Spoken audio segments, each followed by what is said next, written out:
안녕하십니까? 오늘은 나의 생명나무라는 제목으로 계시록 22장 1절에서 2절의 말씀 본문으로 하나님의 말씀을 묵상해 보겠습니다. 또 저가 수정같이 맑은 생명수의 강을 내게 보이니 하나님과 및 어린 양의 보좌로부터 나서 길 가운데로 흐르더라. 강 좌우에 생명나무가 있어 12가지 실과를 맺히되 달마다 그 실과를 맺히고 그 나무 잎사귀들은 만국을 소성하기 위하여 있더라. 성경에 제일 처음으로 등장하는 나무의 이름이 무엇일까요?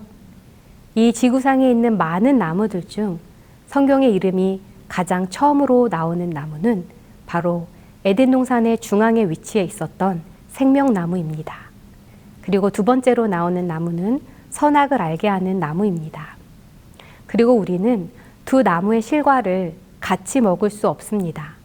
생명나무의 실과를 먹으면서 선악을 알게 하는 나무의 실과를 같이 먹을 수는 없습니다. 아담과 하와는 선악과는 먹지 말고 생명나무의 실과만 먹고 영생하든지 아니면 선악과를 먹고 생명나무의 열매는 못 먹고 죽든지 두 종류의 나무 중 하나만을 먹도록 허락되어 있었습니다. 교회 증언 288쪽에 에덴 동산의 생명나무의 열매는 초자연적인 효능을 가지고 있었다 라고 기록되어 있습니다. 에덴 동산에만 있었던 나무이고 현재 이 지구상에는 존재하지 않는 나무, 그리고 초자연적인 능력이 있는 생명나무에 대해 성경과 영감의 글들을 살펴보면서 그 나무가 가졌던 효능과 의미에 대해 생각해 보겠습니다. 그 전에 오래오래 살고 싶었던 한 나라의 왕의 이야기를 잠시 나누겠습니다. 늙지도 않고 죽지도 않는 불로불사의 약을 구하기 위해서 남다른 공을 들인 사람이 있습니다. 누구일까요? 바로 진시 황제입니다. 중국 최초의 통일국가를 만든 진나라의 시 황제는 오래 살면서 나라를 통치하고 싶은 왕이었습니다. 그래서 적들로부터 자신의 제국을 지키기 위해 만리장성을 쌓았습니다. 그리고 또 유명한 사건이 있는데요. 그중 하나가 분서갱류입니다. 분서갱류는 책을 불사르고 선비들을 생매장시킨다는 뜻입니다. 진나라의 시황제가 사상을 통제하기 위해 농사에 대한 것이나 실용적인 학문에 대한 서적을 제외하고는 어떤 사상이나 가르침에 대한 모든 서적들을 불태우고 수백 명의 유생을 생매장한 사건입니다. 분서갱류는 언론이나 문화에 대한 탄압의 상징으로 쓰이기도 합니다. 병마용갱 사건도 있는데요. 병사와 말을 구워서 구덩이에 넣었다는 뜻으로 국왕이 죽으면 섬기던 병사도 따라 죽는 경우가 당시에는 많았습니다. 그런데 그렇게 하면 국력이 쇠퇴할 것을 우려해서 진시황은 병사들을 닮은 인형을 만들어 매장하게 하였습니다. 그런데 이 병사와 말의 모형이 실물 크기로 제작되었습니다. 1974년에 한 농부가 우물을 파다가 구덩이를 발견했는데 총 4개의 갱도를 발굴했고 그곳에서 8,000여 점의 병사, 130개의 전차, 520전의 말이 흙으로 구워져서 줄 맞춰 서 있는 것을 보았습니다. 실물 크기로 제작한 것으로 상상할 수 없는 엄청난 규모의 병마용갱이었고 세계 8대 불가사의 중에 하나입니다. 또 진시황은 불사에 대한 열망이 강해서 BC 212년 나이 47세에 불로장생의 약을 가져오라고 신하들을 보냈습니다. 하지만 불로장생의 약을 찾으러 떠난 사람들은 다들 돌아오지 않았습니다. 그때 사복이란 사람이 자신이 구해오겠다며 배 50척과 보물, 그리고 3,000명의 남녀를 대동하여 떠났다고 합니다. 사복은 불로초를 구해서 돌아왔을까요?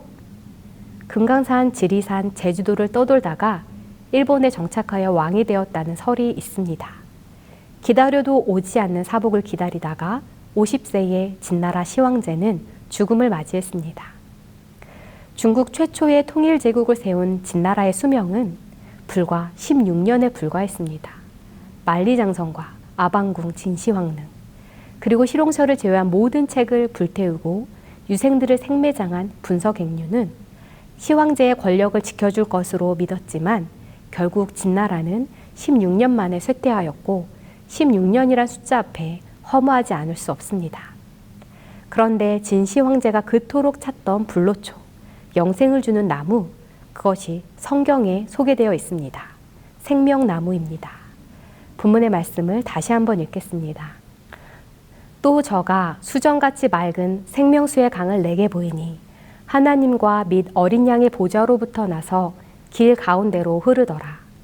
강 좌우에 생명나무가 있어 12가지 실과를 맺히되 달마다 그 실과를 맺히고 그 나무 잎사귀들은 만국을 소성하기 위하여 있더라. 만국을 소성한다에서 소성은 세라페이아로 치료한다는 뜻입니다. 교회 증언에는 엘렌 G 화이트이 처음으로 받은 이상에 대해 기록했는데 그 처음 받은 이상에 생명나무에 대한 기록도 있습니다. 성 안에서 우리는 생명나무와 하나님의 보좌를 보았다. 보좌에서부터 맑은 강물이 흘러나왔으며 강 좌우편에 생명나무가 있었다. 나무의 한 줄기는 강 이편에 있었고 한 줄기는 저편에 있었는데 둘 다 투명한 순금으로 되어 있었다. 처음에 나는 두 나무를 본 줄로 생각했다. 그러나 내가 다시 보았을 때 그것들은 위가 연결된 한 나무임을 깨달았다. 그러므로 그것은 생명광 좌우에 있는 생명나무였다. 그 가지들은 우리가 서 있는 곳에까지 늘어져 있었고 그 열매는 빛나는 것이었고 금과 은이 섞여 있는 것 같았다.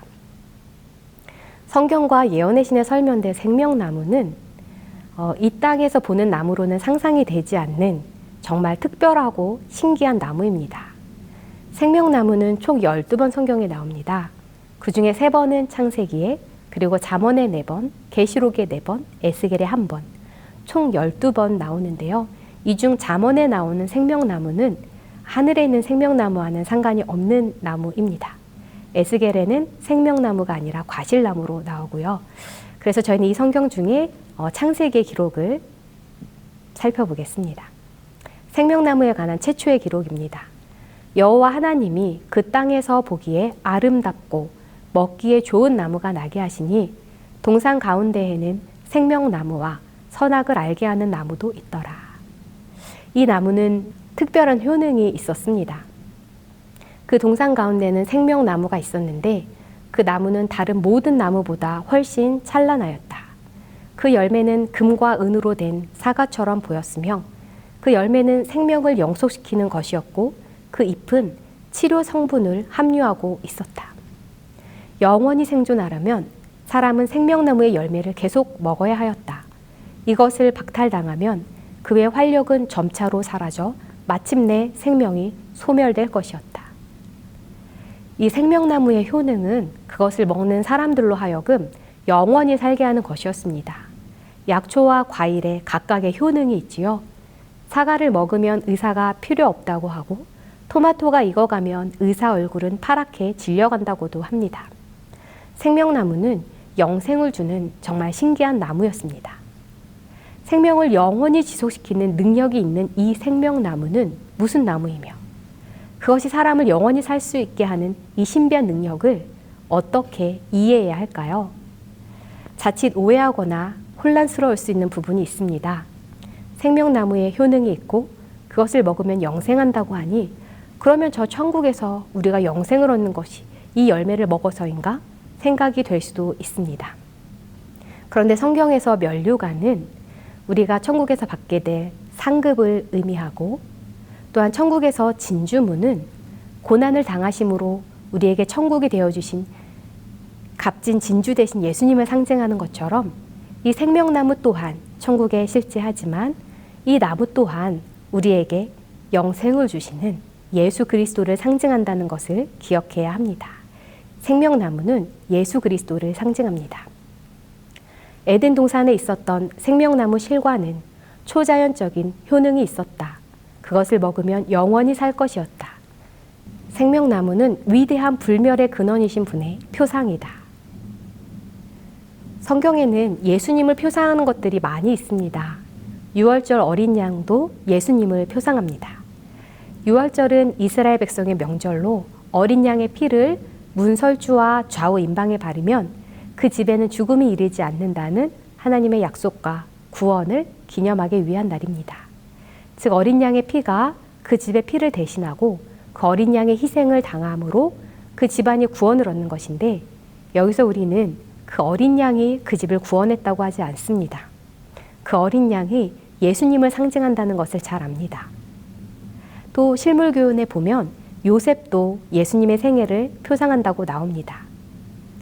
요셉의 청백함과 온 애굽 백성들의 생명을 보존한 그의 사업은 그리스도의 생애를 표상한다.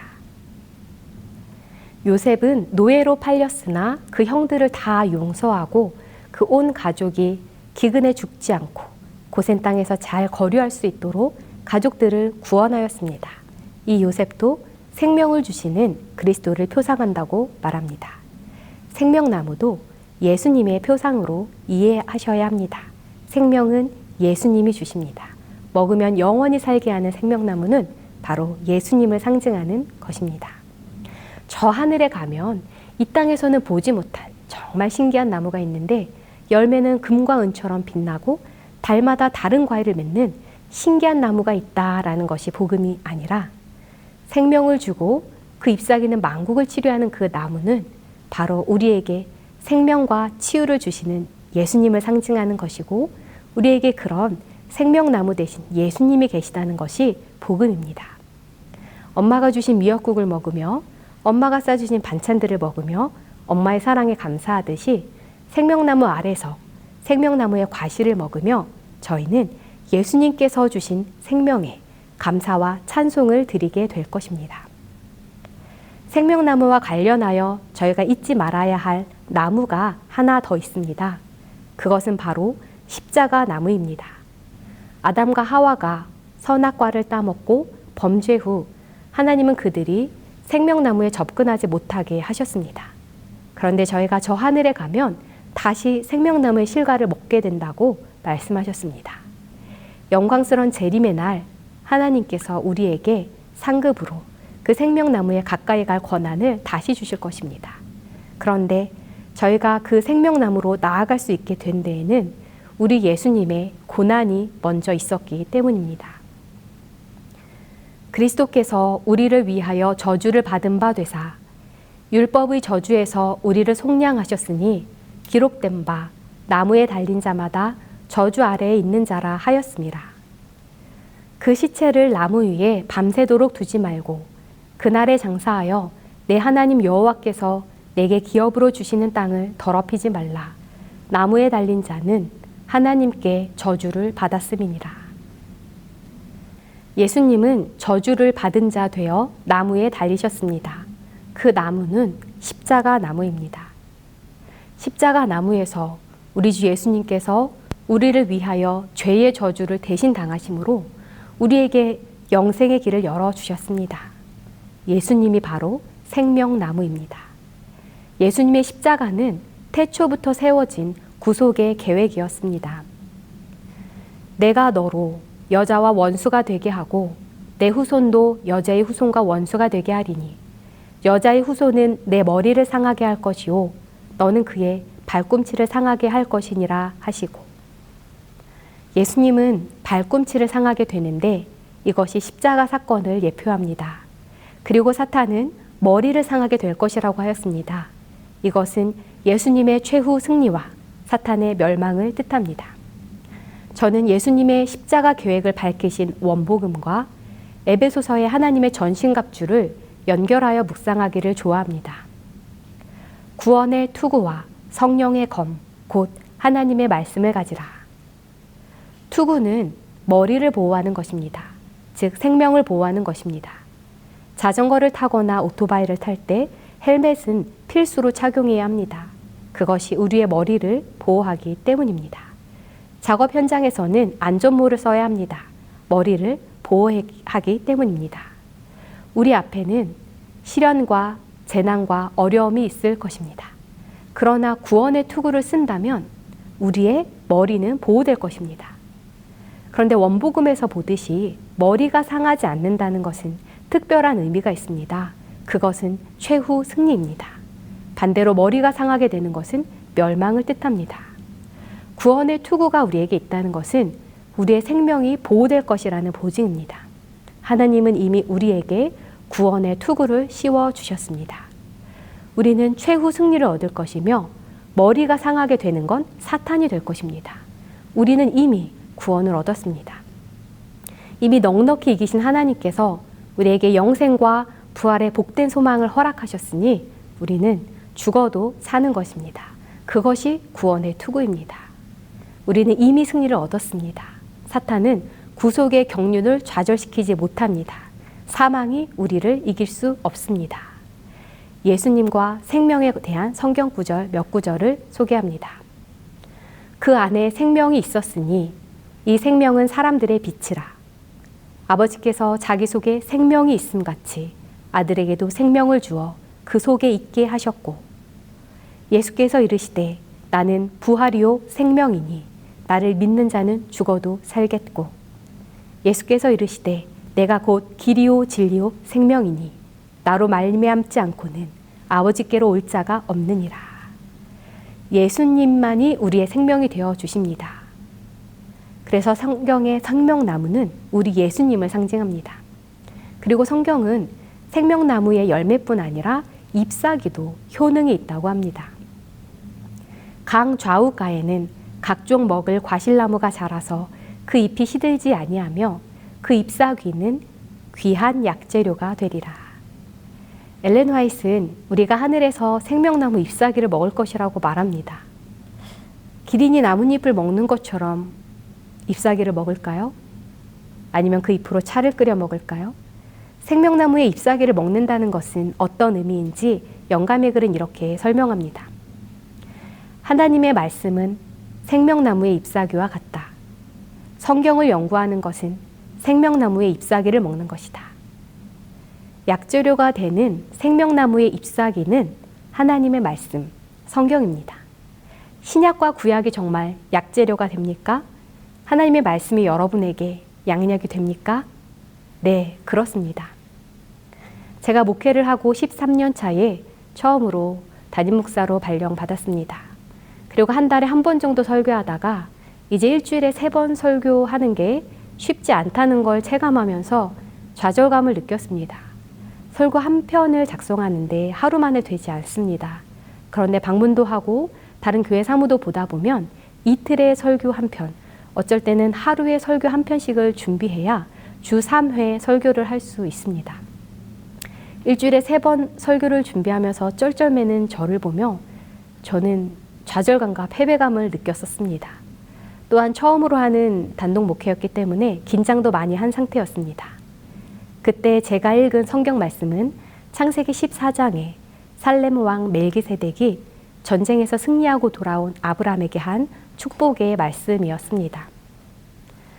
살렘 왕 멜기세덱이 떡과 포도주를 가지고 나왔으니 그는 지극히 높으신 하나님의 제사장이었더라. 그가 아브라함에게 축복하여 이르되 천지의 주제이시오 지극히 높으신 하나님이여 아브라함에게 복을 주옵소서.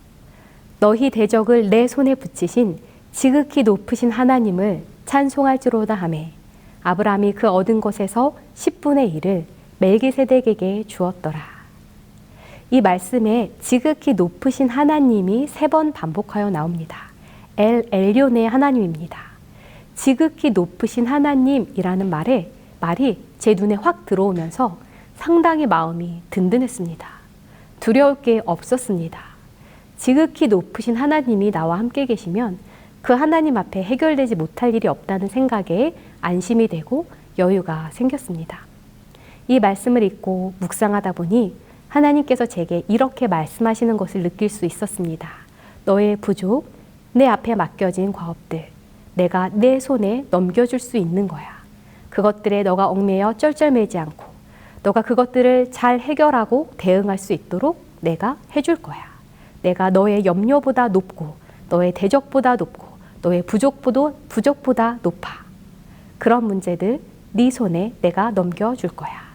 지극히 높으신 하나님은 제게 이렇게 용기를 주었습니다. 그리고 이때부터 저의 마음은 자유하게 되었습니다. 아침부터 밤까지 설교를 준비하는 건 변함이 없었지만 즐거워졌습니다. 하나님의 말씀은 내 삶에 치료하는 잎사귀가 맞습니다. 또 어떤 날은 기분이 무척 상해서 마음속에 뭔가 분노의 마음이 일고 있었습니다. 그때 읽은 말씀은 야고보서 3장 17절이었습니다. 오직 위로부터 난 지혜는 첫째 성결하고 다음에 화평하고 관용하고 양순하며 긍휼과 선한 열매가 가득하고 편견과 거짓이 없나니. 저는 이 말씀에서 첫째 성결하고를 반복하여 되뇌었습니다. 그리고 제 마음속에 있는 생각은 성결하지 않았기에 이것은 위로부터 난 지혜가 아님을 분별하게 되었습니다. 그리하여 그 분노의 마음을 따르지 않을 수 있었습니다. 하나님의 진리의 말씀은 우리를 자유하게 하며 치료하는 생명나무의 잎사귀입니다. 저들은 생명나무의 잎사귀를 먹는다. 저들은 그리스도의 학교에서 꾸준히 배우는 자들이다. 하나님의 말씀을 읽고 기도하는 시간 가운데서 기쁨과 행복을 발견하는 청년들은 생명의 원천으로부터 마심으로 끊임없이 새로워진다. 다윗은 복된 사람이란 하나님의 말씀의 진리를 주야로 묵상하는 사람이라고 말합니다. 이처럼 말씀을 통해 우리들의 영적인 필요가 충족되고 상한 마음, 더러운 마음, 악한 마음이 치유됩니다. 말씀을 통해 우리가 충족되는 그 일이 바로 만국을 소성시키는 생명나무의 잎들을 먹는 것입니다. 말씀을 읽고 묵상하고 실천한다면 그것은 저희에게 생명이신 예수님과 꾸준히 교제하는 길이 됩니다. 이러한 복을 누리게 되시기를 축복합니다. 예수님이 나의 생명이라는 것은 그분이 나를 살게 하는 힘이라는 것입니다. 내게 생명을 주셨고 나의 생명을 유지하시고 또 영생을 주실 분이십니다. 이 말 속에는 삶의 순간마다 내 삶을 도우신다는 것도 포함되어 있습니다. 사자굴에서도 지켜주시고 풀무불에서도 지켜주신 것처럼 저희를 지키시며 때로는 광야로 인도하실지라도 구름기둥과 불기둥으로 보호하십니다. 이 모든 것이 그분이 우리의 생명이라는 말에 포함된 축복입니다. 이렇게 우리의 생명이요 구원 되신 예수님은 이렇게 내게 생명이 되시기 위해 십자가를 지셨고 그 십자가를 지심으로 저희에게 구원을 선물로 주셨습니다. 구원의 투구를 씌워 주셨습니다. 성도 여러분, 선악을 알게 하는 나무가 아니라 생명나무에 머물기를 선택합시다. 사탄이 아무리 선악과를 매력있게 제시하여 보암직도 하고 먹음직도 하고 지혜롭게 할 만큼 탐스럽게 보일지라도 속지 말아야 합니다. 예수 안에 길이 있고 그 안에 진리가 있고 그 안에 생명이 있습니다. 잎사귀를 먹어야 하는 이유는 하나님의 말씀이 진리이기 때문이며 그 진리를 밝히 알 때 그 진리가 우리를 사탄의 올무에서 자유케 할 수 있습니다. 진리를 밝히 할 때 사탄의 기만을 분별할 수 있습니다. 우리의 목적지는 아버지께 가는 것입니다. 저 영광스러운 하늘에 가는 것입니다. 예수님이 아버지께 가는 길이요. 그분의 말씀이 진리입니다. 그분의 말씀이 우리를 치유하는 약재료이며 사탄의 기만과 유혹으로부터 자유하게 합니다. 예수님이 우리의 생명입니다. 하나님이 세상을 이처럼 사랑하사 독생자를 주셨으니 이는 저를 믿는 자마다 멸망하지 않고 영생을 얻게 하려 하심이라. 이 말씀에서 멸망은 파괴되다라는 뜻이 있습니다. 사탄은 파괴하려는 자입니다. 예수님은 구원하시는 분입니다.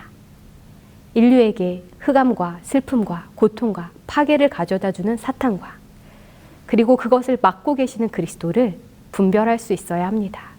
우리는 누구에게 순종해야 하겠습니까? 뱀이 그녀의 복지에 크게 관심을 가진 특별한 친구라고 생각하게 만들었다. 사탄은 하나님의 말씀을, 하나님의 율법을 범함으로 말미암아 이득을 볼 거라고 말했지만 사탄은 기만하는 자입니다. 다시 말씀드리지만 우리는 선악과와 생명나무의 실과를 함께 먹을 수는 없습니다. 생명나무는 생명 되신 그리스도를 상징하고 선악과는 하나님과 사이를 내는 사탄을 상징합니다. 죄인의 자리에 서면서 하나님의 편에 거할 수 없습니다. 사탄의 말에 귀 기울이면서 하나님의 말씀에 순종할 수 없습니다. 선악을 알게 하는 나무가 아닌 생명나무의 과실을 먹는 저와 여러분이 되기를 바랍니다. 범죄 이후로 아담과 하와에게 허락되지 않았던 생명나무로의 접근을 하나님은 다시 우리에게 열어주실 것입니다. 그때 하늘에서 달마다 12가지를 맺는 금과 은처럼 반짝이는 과일나무를 보며 우리는 누구를 생각하게 됩니까? 우리를 대신하여 십자가 나무를 치고 죽으심으로 우리에게 생명을 풍성히 얻게 하신 예수님을 생각할 것입니다. 저 하늘 생명나무 아래에 서서 나를 천하보다 귀하게 보시고 나를 위해 생명을 주신 나의 생명나무 예수님께 감사하며 경배할 것입니다. 우리의 생명 되신 예수님을 찬양하는 무리에 저와 여러분이 함께 서는 감격스러운 기쁨을 누리기를 바라면서 말씀을 마치겠습니다.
저희의 생명나무가 되어주시는 하나님 감사합니다. 우리에게 생명을 주셨고 또 우리의 생명을 유지하시고 또 영생을 주시는 그 하나님의 사랑을 저희가 더 깊이 깨닫고 이해할 수 있도록 도와주시옵소서. 삶의 모든 순간순간 우리 하나님의 도우심을 풍성히 얻을 수 있는 귀한 자녀임에 감사합니다. 저 하늘에 가서 생명나무의 아래에 서서 우리 예수님의 십자가의 은혜에 더 감사하고 경배하는 그 순간에 우리 함께 있게 하여 주시옵기를 예수님의 이름으로 기도합니다.